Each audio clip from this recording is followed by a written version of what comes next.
गमों सोग में डूब चुका है तुर्की, पूरी तरह से टूट चुका है तुर्की। सारी खुशियों को भूल चुका है तुर्की। चारों तरफ शांति ही शांति है। बस अचानक से कहीं से रोने की याद आती है, क्योंकि किसी की माँ मर गई, किसी का बाप। छोटे छोटे बच्चे भी मारे गए हैं, बूढ़े बुजुर्ग भी मारे गए हैं। हालात बिल्कुल क़यामत वाले हैं। आप अपनी स्क्रीन पर देखकर दहल गए हैं। कल से मैं आपको 3-4 रिपोर्ट्स अलग अलग दिखा चुका हूं, तस्वीरें ताज़ी आपको दिखा चुका हूं, जिसे देखकर आप भी डरे हैं, मैं भी सहमा हूं। दिमाग की बत्ती एकदम गुल है, क्योंकि ऐसी भी तस्वीरें मेरे पास हैं जो मैं आपको दिखा नहीं रहा हूं और दिखा भी नहीं सकता। दोस्तों, दिल चूर करने वाली खबर अब ये है कि मरने वालों की तादाद 4000 तक पहुंच चुकी है। तुर्की की हेल्थ मिनिस्ट्री की तरफ से आंकड़े बताए जाते हैं कुछ, निकलता है कुछ, और लगातार ये आंकड़े बढ़ते जा रहे हैं। कम से कम 20,000 तुर्किश लोग घायल हैं और अस्पताल में मौत के मुंह में हैं। हालात बेहद संगीन और बुरे हैं। इतने बुरे हालात तुर्की के हो गए कि जो सख्त दुश्मन ग्रीस भी था, उसने भी फ़ोन मिला दिया तुर्की के, भाई साहब आपको कोई ज़रूरत हो तो हम आपके बाजू में खड़े हैं। वहीं आपको ये बता दें कि रजब तैयब एर्दोगान ने ऐलान किया है 7 दिन के सोग का।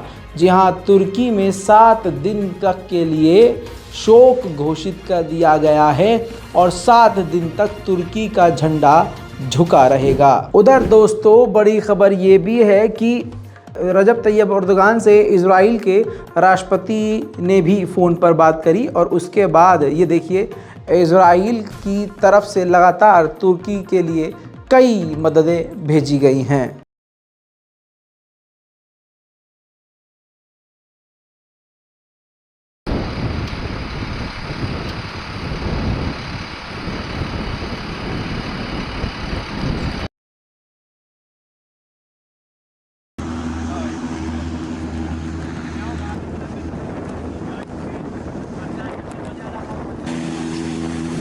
उधर बाइडन ने भी रजब तैयब एर्दोगान से फ़ोन पर बात करी है और अमेरिका ने कहा है कि हम आपकी इस मुसीबत में हर तरह से साथ हैं। सबसे बड़ा हाथ खोला है यूएई ने। यूएई ने $13 मिलियन मदद देने का ऐलान तुर्की को कर दिया है। इससे पहले की रिपोर्ट जो सुबह 5:30 बजे मैं दे चुका हूं, अगर आपने नहीं देखी है तो वो तुर्की का हाल उसके अंदर जो ताज़ा है वो बता चुका हूं। उसके बाद अब ये वीडियो आ रही है, ये उससे भी ज़्यादा लेटेस्ट है।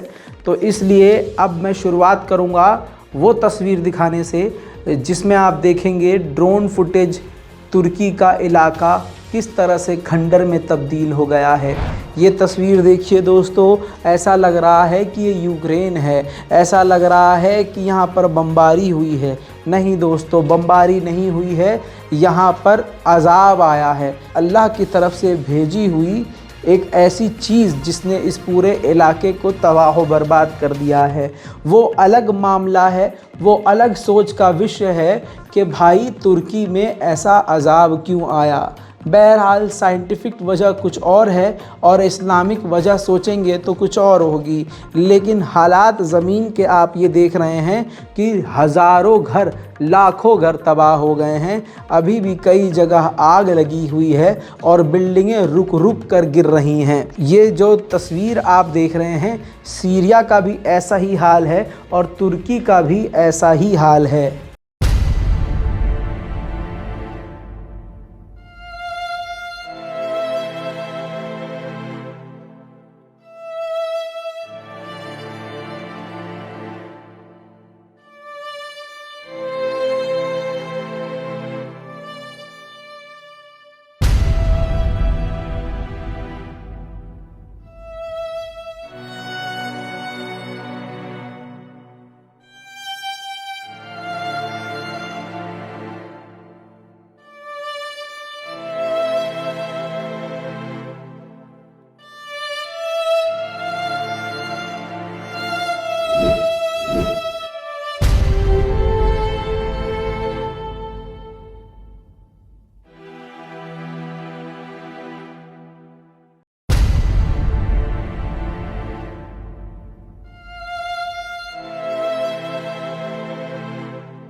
देख लिया आपने तुर्की का हाल, 3 झटके लगे हैं और आगे और आने की संभावना है। दोबारा भी आ सकता है, बार बार भी भूकंप आ सकता है। अब ये ताज़ा तस्वीर आपको और दिखाना चाहूँगा। बिल्डिंग का आधा हिस्सा गिर चुका है, तबाह हो चुका है और बिल्डिंग में लोग फंसे हुए हैं सैकड़ों की तादाद में, जिनको निकालने का काम किया जा रहा है। और बिल्डिंग सिर्फ एक ही ऐसी नहीं है, पूरे तुर्की में हज़ारों ऐसी बिल्डिंग हैं जो आधी तबाह हुई हैं। कई सारी बिल्डिंग्स तो ऐसी है जो पूरी पूरी ढह गई हैं, जिनको मैं पहले दिखा भी चुका हूं और अभी आगे और दिखाऊंगा। लेकिन जो मजबूती से थोड़ा थोड़ा टिकी रह गई हैं, उनमें आगे से या पिछला कोई हिस्सा बिल्डिंग का गिर गया है, जिससे लोग नहीं निकल पा रहे हैं। उतरने का और लिफ्ट वाला एरिया गिर गया है, तो उनको निकालने, उनको वहाँ से रेस्क्यू करने का काम चल रहा है। इतने बुरे हालात हो गए अचानक एक मजबूत तुर्की के कि पैरामिलिट्री फोर्सेस कम पड़ गई। हाल ऐसा है कि रिपोर्ट करते करते रिपोर्टर ही सुनता है कहीं से आवाज़ कि कोई बचाओ बचाओ चिल्ला रहा है, कोई गिर रहा है, कोई दब रहा है, कोई भाग रहा है, तो रिपोर्टर्स ही मदद के लिए आगे बढ़ने लगे। अब मैं आगे एक तस्वीर दिखाता हूँ। ये देखिए, पूरा का पूरा जी इलाका का इलाका तबाह हो गया है। रोड की दोनों तरफ अगर जितने मकान आपको नज़र आएंगे, सब टूटे हुए नज़र आएंगे। खुदा की कसम देखकर ऐसा लग रहा है कि किसी ने हिमरास और दुनिया की सबसे शक्तिशाली मिसाइलें दागी हैं। यहाँ पर ज़मीन से लेकर मकान तक ऐसे उखड़ और बिखर गए हैं, जिनको संवारने और सुधारने में सालों साल लग जाएंगे।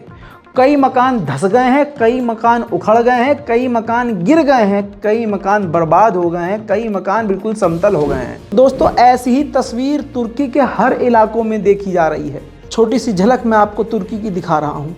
अभी भी वहाँ के ऐसे ही हालात हैं।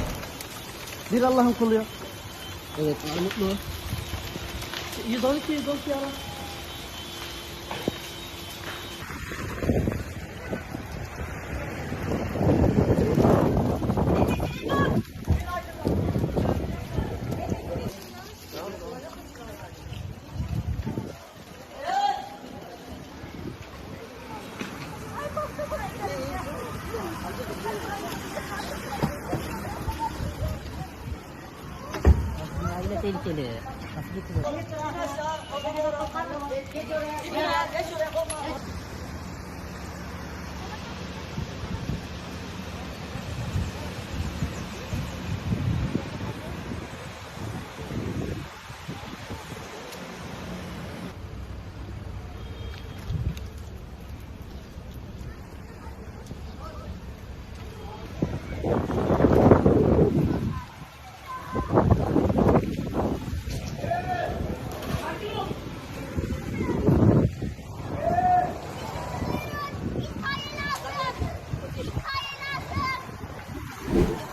अल्लाहु Akbar.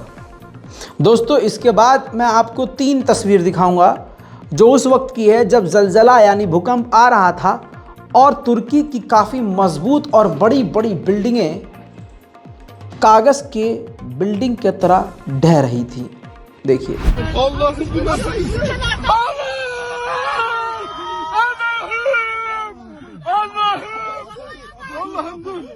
köprü yıkıldı. Ah, ya Rabbim. Allah'ım bu nasıl iş?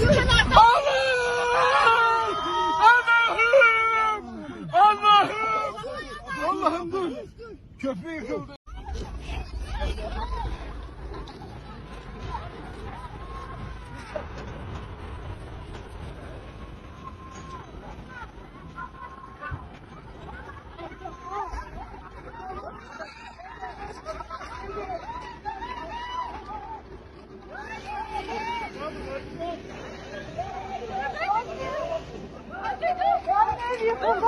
Yıkıldı. Anne ne oldu?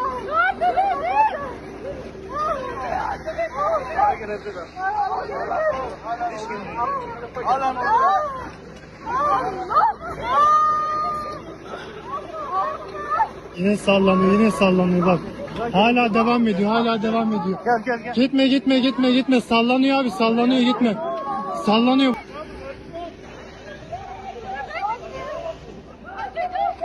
Yıkıldı. Anne ne oldu?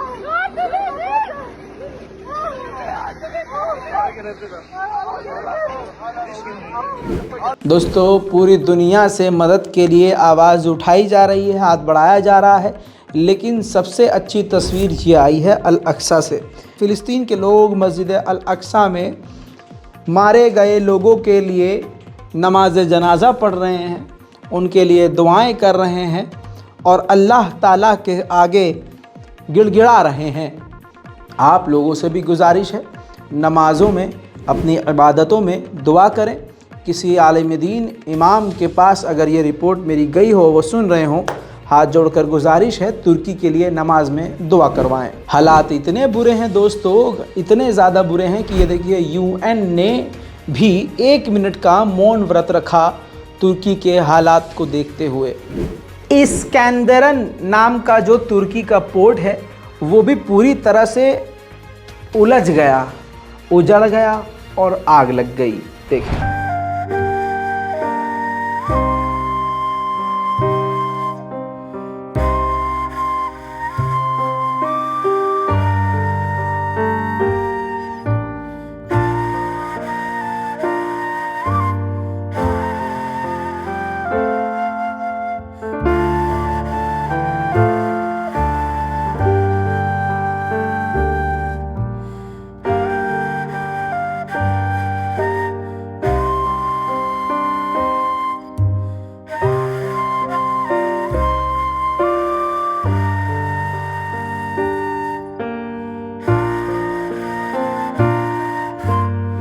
पूरी दुनिया तुर्की की मदद के लिए आगे आई है, लेकिन इस ग्राफिक से आपको एक्यूरेट जानकारी मैं देने की कोशिश करूंगा। देखिए अमेरिका भी आगे आया है और अमेरिका ने ऐलान किया है कि जो भी मदद, जो भी असिस्टेंट तुर्की को चाहिए होगा, हम तुर्की के साथ खड़े हैं। पड़ोसी मुल्क जर्मनी, जी हाँ, जर्मनी ने भी कह दिया है कि हम पूरी तरह से एड भेज रहे हैं, मेडिकल भेज रहे हैं, स्टाफ भेज रहे हैं। अज़रबैजान ने अपनी सर्च टीम और रेस्क्यू टीम 370 लोगों की पूरी टीम बनाकर भेज दिया है। बोस्निया, जी हाँ, बोस्निया के फॉरेन मिनिस्टर एल्मदीन ने कहा है कि हम पूरी तरह से इलाके में मदद के लिए तैयार हैं, हम तुर्की की एक कॉल पर ही दूर बैठे हैं, यानी तुर्की की एक कॉल पर ही हम अपनी टीम को भेज देंगे। दोस्तों, बुल्गारिया ने भी ऐलान कर दिया है कि वो अपनी एक रिसर्च टीम बना रहा है और बहुत जल्द वो तुर्की भेज देगा। चेक रिपब्लिक ने भी कह दिया है कि हम अपनी सर्च टीम भेज रहे हैं। फ्रांस पहले ही मदद भेज चुका है और तो और लोकल लोग भी मदद कर रहे हैं फ्रांस के, ताकि तुर्की के लोगों को मदद पहुंचाई जा सके। इंडिया ने सबसे पहले ही मदद पहुंचा दी है और लगातार मदद पहुंचा रहा है। क्रोएशिया ने भी ऐलान किया है कि वो अपनी टीम भेजेगा, टीम तैयार कर रहा है। इसी तरह से नीदरलैंड, यूके और ईरान, इन तीनों ने भी ऐलान किया है कि वो टीम भेजने को तैयार हैं। इजराइल ने पहले से ही मदद पहुंचा दी है और तुर्की को मदद इजराइल की मिल चुकी है। स्वीडन ने भी कह दिया है कि हम लगातार अथॉरिटीज़ से कनेक्टेड हैं और बात कर रहे हैं। इसी तरह से Italy, Kazakhstan, Turkish Republic of Northern Cyprus, Lithuania, Lebanon, Hungary, Egypt, Pakistan, Poland, Romania, Russia, Cyprus, Ukraine, Greece, यूरोपीय Union, NATO, Organisation of Turkic States, ये सब के सब तुर्की के साथ खड़े हो चुके हैं। कुछ ने मदद भेज दी है और कुछ लोग सिर्फ तुर्की के कॉल का इंतज़ार कर रहे हैं। जैसे ही रजब तैयब एर्दोगान उनको कोई डिमांड रखेंगे, तुरंत उनकी पूरी कर दी जाएगी डिमांड। जैसा हाल तुर्की का है, उससे बदतर हाल सीरिया का है। देखिए, तुर्की की इमारतें काफ़ी मजबूत और काफ़ी एडवांस लेवल से बनी हुई होती हैं।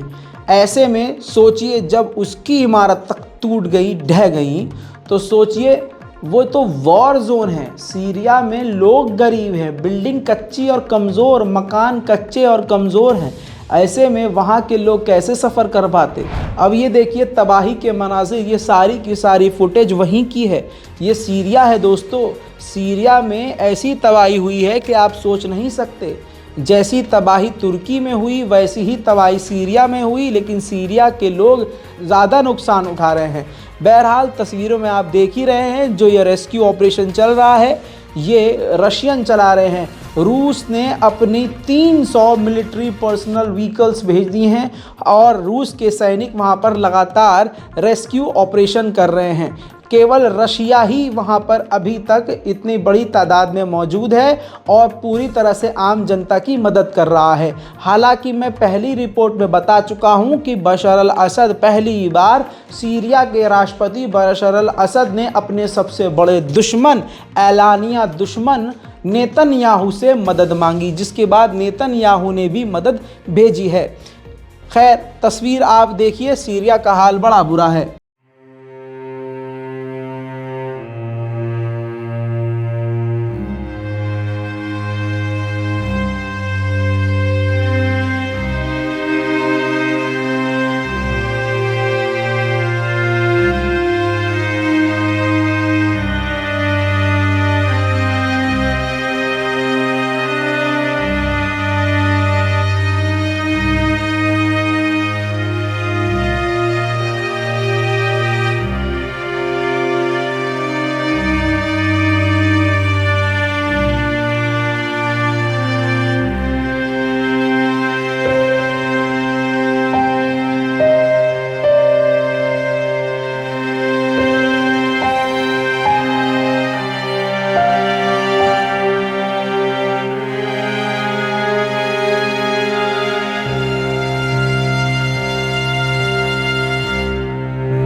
चलिए दोस्तों, एक बड़ी जानकारी आ रही है। देखिए, पूरी टीम जापान की है। जापान ने रेस्क्यू एक्सपर्ट टीम तुर्की के लिए भेज दी है। तुर्की के बारे में सारी जानकारी रज़ाग्राफी इसी तरह से आपको देता रहेगा।